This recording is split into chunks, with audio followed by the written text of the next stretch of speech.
Welcome to Beyond Just Money by Kalkine Media, an independent global media house and investor relations group. Please note that this podcast is for information purposes only. It's not a solicitation or recommendation to buy, sell, or hold the stocks of any company or companies or engage in any investment activity under discussion. Kalkine Media is neither licensed nor qualified to provide investment advice through this platform. Hello and welcome to Beyond Just Money with me, Samta. This is an exclusive podcast on market insights by Kalkine Media. And today with me, I have the head of content of Kalkine Media, Nidhi Sinha, with me. Today we will be talking about digital transactions. Well, just like any digital transaction, cryptocurrencies have also seen several cases of phishing and fraud recently. We will be discussing the ongoing scams with Nidhi today. Welcome to the show, Nidhi. Thank you, Samta. Crypto frauds are indeed a matter of concern. Absolutely, Nidhi. Interestingly, we have cryptocurrency fraud now.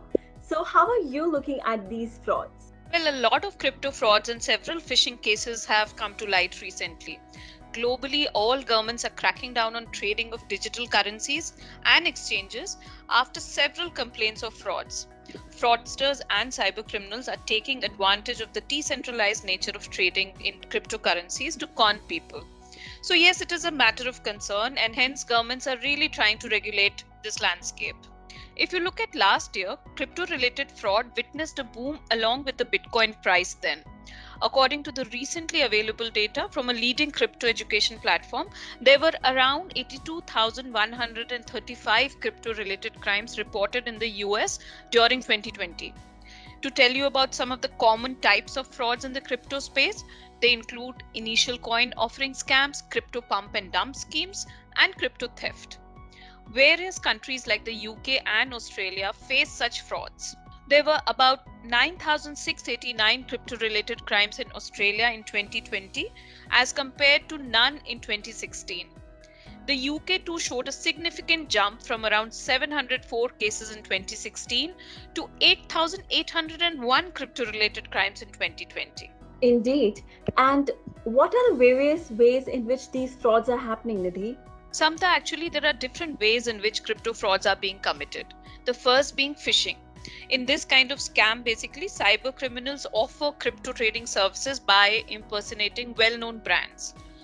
They then convince victims to disclose their currency keys, and after they acquire the keys, they empty the digital currency wallet. We also have malware and viruses fraud. In this kind of fraud, scammers offer simple ways on social media to acquire cryptos and then share fake links of the same. Once investors open these fake links, the malware gets installed on their devices. This enables criminals to have access to a victim's information and all the details, thereby compromising their existing crypto resources. Then there are pyramid schemes, which is a serious type of crypto fraud.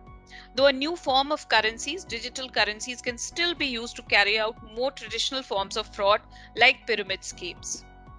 Lastly, there is crypto investment fraud. Several people purchase cryptos as an investment, basically in the hope that its value would increase over time. But sometimes investors, they want to realize profits prematurely, which results in currency flipping scams. These frauds offer to increase investment value quickly in return of a fee. But what happens actually is that fraudsters use it to steal the digital currency. But what if an investor becomes a victim of fraud? Is there a way to recover the scammed currency? So the National Cybersecurity Centre in the UK last year launched the Suspicious Email Reporting Service. It is a tool that lets the public forward suspicious emails that might have links to fraudulent websites. The service was launched as part of a government drive called Cyber Aware Campaign. It saw a massive response from the public. The tool received 16,500 emails on an average daily. To use the reporting service, one simply has to forward suspicious emails to report@phishing.gov.uk. If any link to malicious content is found, it would be blocked or taken down to prevent future crimes. But then getting the money back after a crypto fraud could be very difficult. Thus, it would be advisable to remain cautious while making crypto-related transactions. In fact, in case of a conviction in cybercrime against the victim, the accused would have to offer compensation at the direction of the court.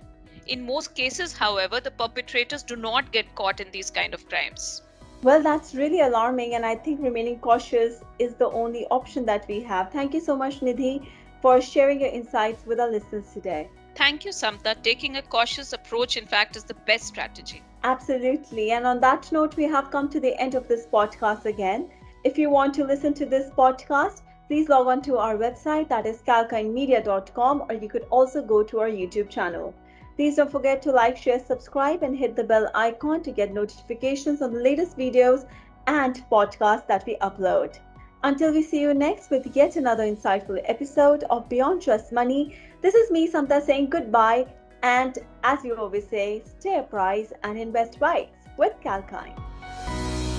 Our listeners are requested to make their own inquiries about any investments, and Kalkine Media strongly suggest that the listeners seek advice from a financial advisor, stockbroker, or other professional as necessary. Kalkine Media hereby disclaims any and all the liabilities to any listener arising from any use of the information shared or discussed in this podcast.